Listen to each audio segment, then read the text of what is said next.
Hey there, welcome or welcome back to my channel, Diana and the Book Hunt. On the day that I'm going to post this video, it's going to be the 8th of March, which is International Women's Day. And obviously it shouldn't be the case that we celebrate how awesome, powerful, strong, amazing, independent, fabulous, fearless, and basically loving and caring that we women are. I think that we should make it a point to really spread the love throughout the year. So I definitely want to make it a point on my channel at least to take a couple of moments within the year to celebrate how awesome women are, whether it be in fiction or in real life. And I actually did a video already last week where I talked about my favorite booktubers, so really the real life heroines of Bookstagram. I'm going to link that video up in the cards. If you haven't seen it yet, you can go ahead and check it out. And today's focus is going to be women in fiction, so really fictional characters that have stood out to me as women in literature and how I want them to be portrayed, how they are examples of really fearless, amazing, strong characters that are being represented in a way that really speaks to me. So I'm really going to talk about favorite female characters of mine in books that I have loved.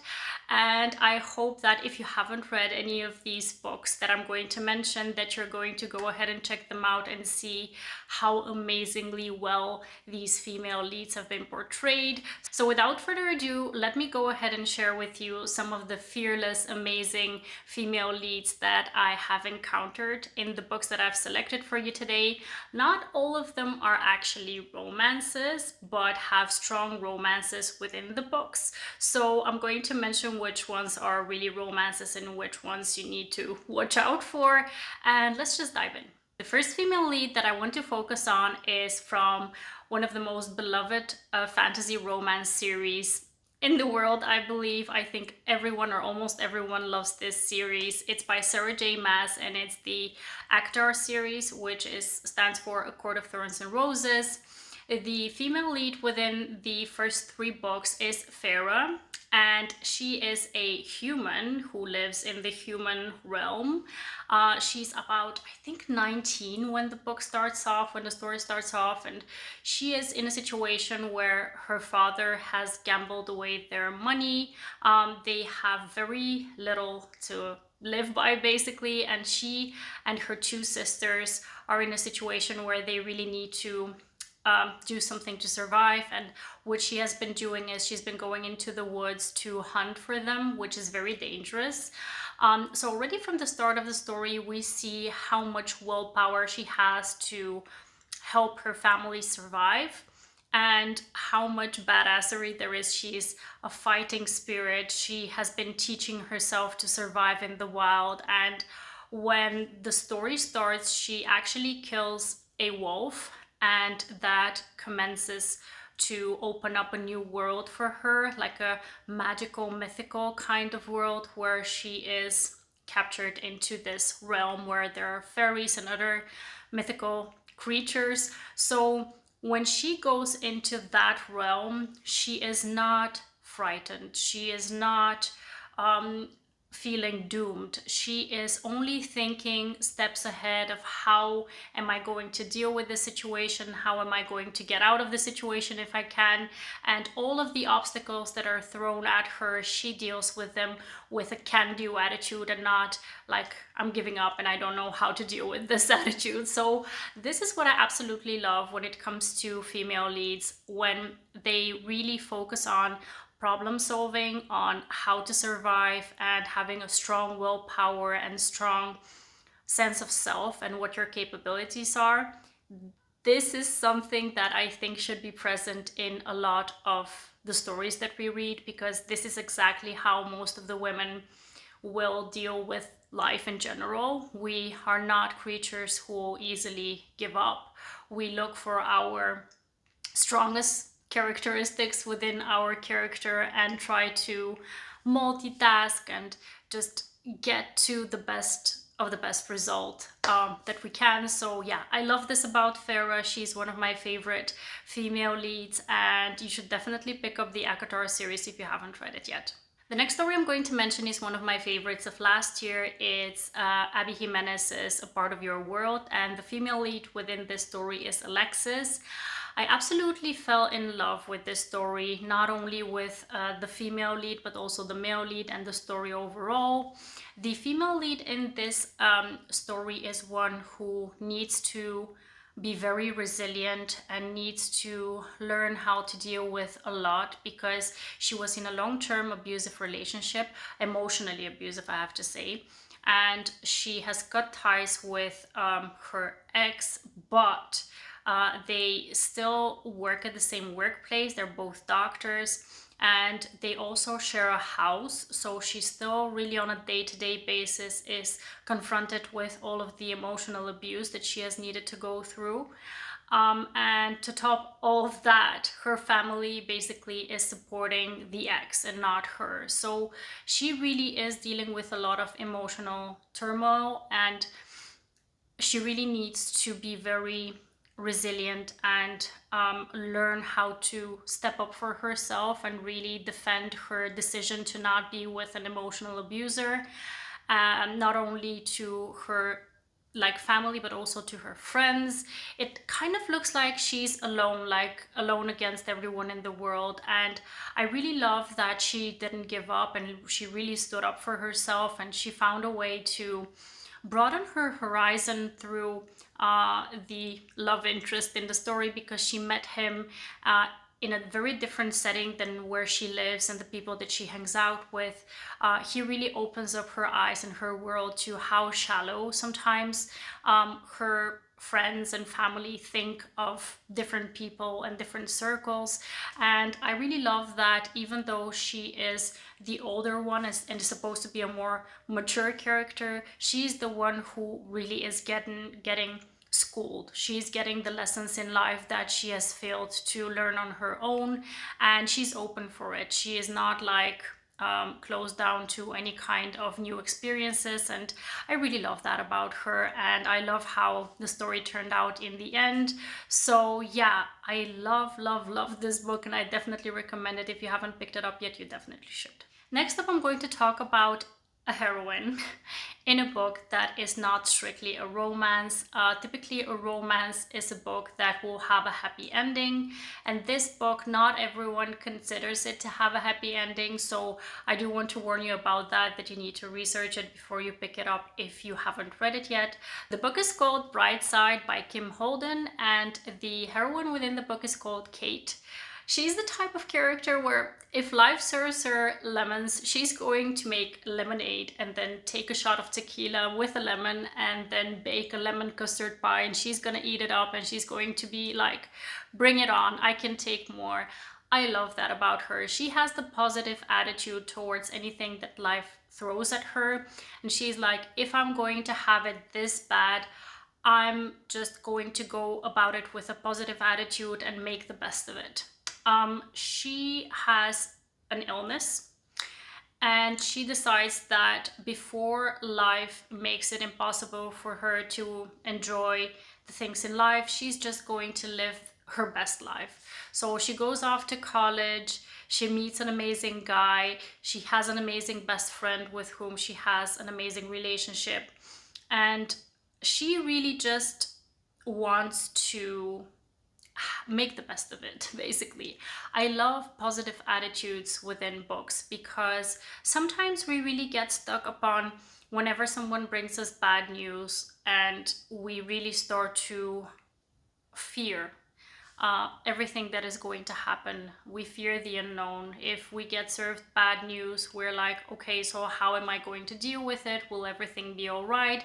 You immediately get into this rabbit hole of thinking of all the worst case scenarios. And we really need to have people around us who are more like, okay, so there is bad news, but we can deal with it. And worst case scenario is this and this and this will happen, but in the meantime we have time to explore what positive things we can make with our lives. So this is what I loved about this story, and I just don't want to ruin too much about the plot. That's why I'm being a bit vague about it, but it's one of my all-time favorite books. Even though it's not a romance, I absolutely loved it, and if you haven't read it, please pick it up.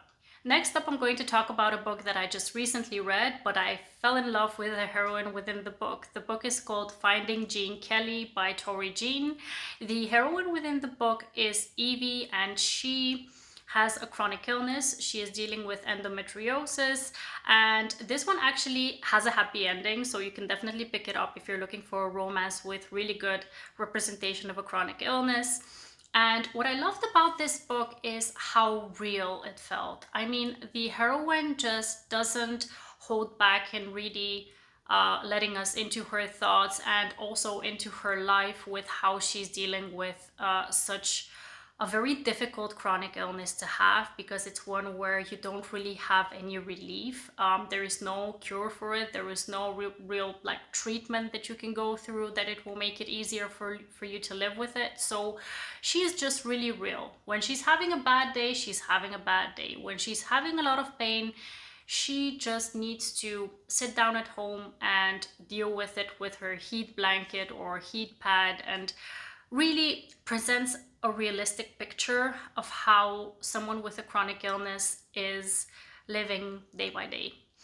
And sometimes we have such stories, right? You really can't see all the positive that everyone else is seeing within life because your body limits you to experience those positive things. So really, those are the two kinds of attitudes, like what I mentioned before about Brightside. I appreciate when a female character can go through life with a positive attitude when it comes to the obstacles that she's going through. But at the same time, we should also encourage women to feel what they feel, the same as Evie in this book. If she's feeling crap about her day, she's having a flare-up, she's having to deal with so much pain, we should just let her, and we should encourage her to feel what she feels and to not feel guilty about bailing on plans and not being the happy-go-lucky person that everyone expects her to be.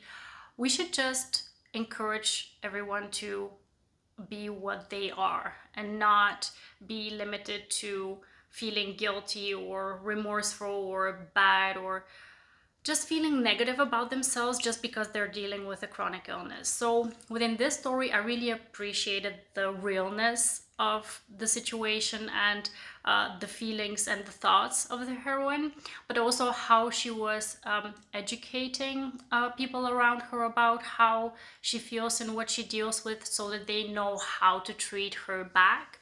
So yeah, I really love this story. If you haven't picked this one up yet, it's definitely worth it.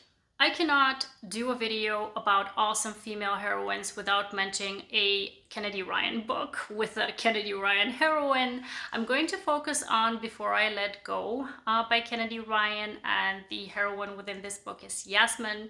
I read this book at the end of last year and it really left such an impact on me because this is a type of story where we're dealing with a woman who has had a long-term relationship, a marriage, and that marriage has ended in a divorce.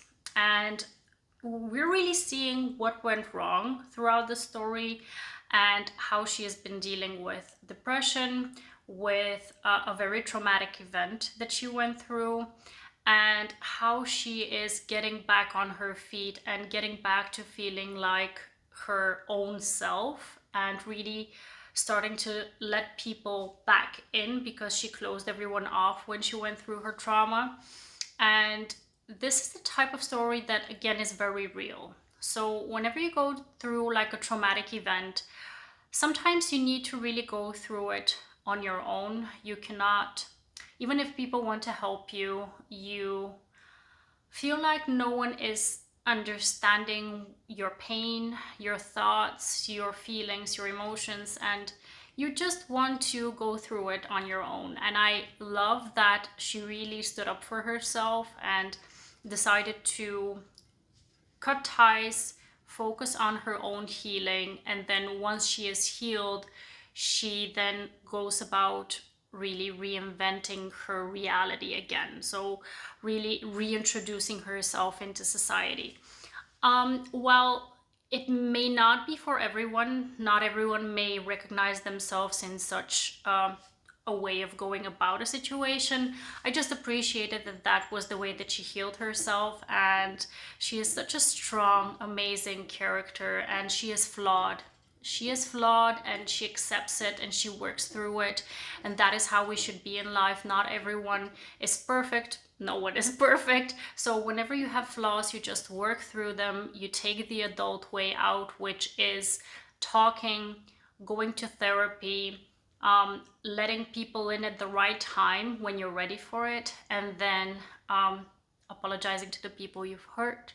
So yeah, I really love this story. It's a very special one. It is a heavy one, so please check it out. Check out trigger warnings before you go into it. But if you haven't read it yet, again, you should. Now that I think about it, last year I actually did the same type of video on the 8th of March, and I'm going to link it up in the cards if you want to check it out. I'm thinking about it because I'm going to mention a Taylor Jenkins Reid book and a Taylor Jenkins Reid heroine. Last year I mentioned in the video Evelyn Hugo, but this time I'm going to focus on another heroine, one that I read recently. It's Kerry Soto from Kerry Soto is Back. This heroine is another type of heroine. Now that I think about it, all of the heroines that I've chosen within this video are completely different from one another, which is a good thing because you can just pick and choose whichever one is most suitable for you. This heroine is not the most likable heroine. So when you read about this heroine, some people may hate her and some people may not understand her ambition and willpower, but I can definitely see why she is the way that she is.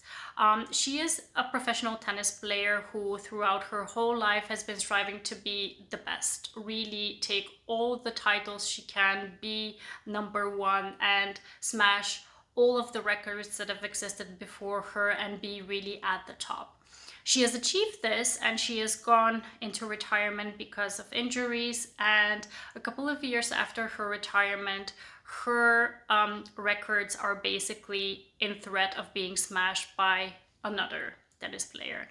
And she feels like, okay, this is a no-go. I need to go back out of retirement and go into winning again because I don't want to be lost in the history of names. You know, I want to be the best of the best. So at the age of, I believe, 37 or 38, she goes out of retirement, goes back into competing and trying to win some more titles.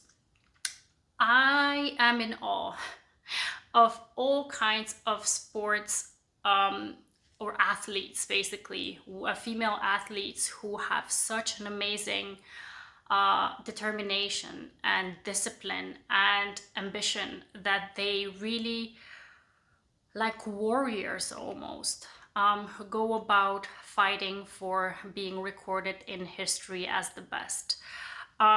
This type of attitude is not always loved, like I mentioned before, but it really shows how strong we can be as women and how willful and how badass and amazing we can be, and how difficult that can be for the people around us as well, and how we deal with that. So yeah, this was a special story for me, and if you haven't picked it up, again, I highly recommend it. So I had a choice of picking between Stevie and Indie. If you've read any of Liz Tomforde's books from the Windy City series, you know who I mean. Stevie is from Mile High and Indie is from The Right Move. And I'm going to stick with this one with Stevie because I think as a heroine, she is the one who really goes through a lot of self-image issues. And then throughout the book, through her interactions with the hero, but also throughout her experiences with her job and how she really wants to proceed with her career and with her life, she goes through a lot of growth. And this is what I love about how women are represented sometimes when you start off at a level where you don't know what to do with yourself, right? I mean, a lot of people, not only women, also men, but a lot of women, basically, when we're in our maybe 20s, we're like, okay, so I'm not sure what I want to do with my life. I have things that I like, I have things that I'm passionate about, but I'm not sure that I can make it a career for myself. And it really also depends on your support system, whether you're going to be able to make it within the dreams and aspirations that you have. But she is the type of person who embodies a lot of us, right? When we are still looking for what we can do with ourselves. And especially also with her body image, she has been maybe shamed a little bit for how she is curvy and she is not the model type of a figure, and she really comes to love herself, especially through the eyes of the hero as well.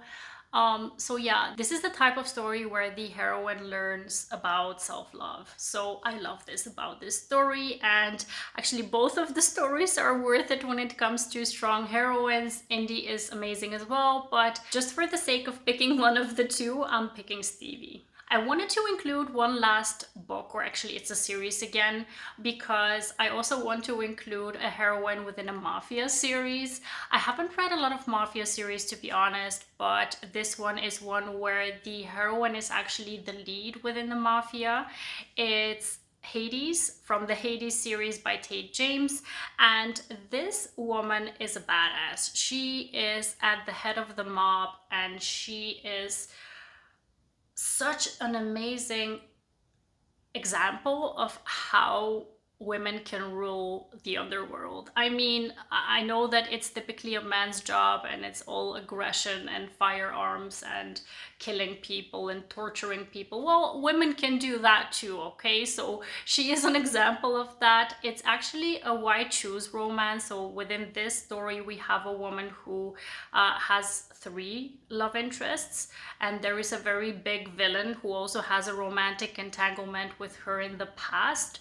So yeah, it's a very messy, very much mafia centered. So a lot of action goes on within the, what was it, 3 or 4 books that we have within the series. And yeah, I definitely recommend it if you want to pick up a book which has a badass fighting, shooting, yeah, and loving heroine as well, because she loves all the guys that she's with. So yeah, I definitely recommend this one as well. This was the list with all of the heroines that I wanted to bring a spotlight on International Women's Day. I hope you enjoyed this video, and please let me know if you have any other heroines that you want to share with me that you absolutely love in romances or in fiction in general. Please subscribe to my channel if you haven't already, and I hope to see you very soon in the next one. Have a wonderful, marvelous day. Happy reading. Take care, and bye-bye.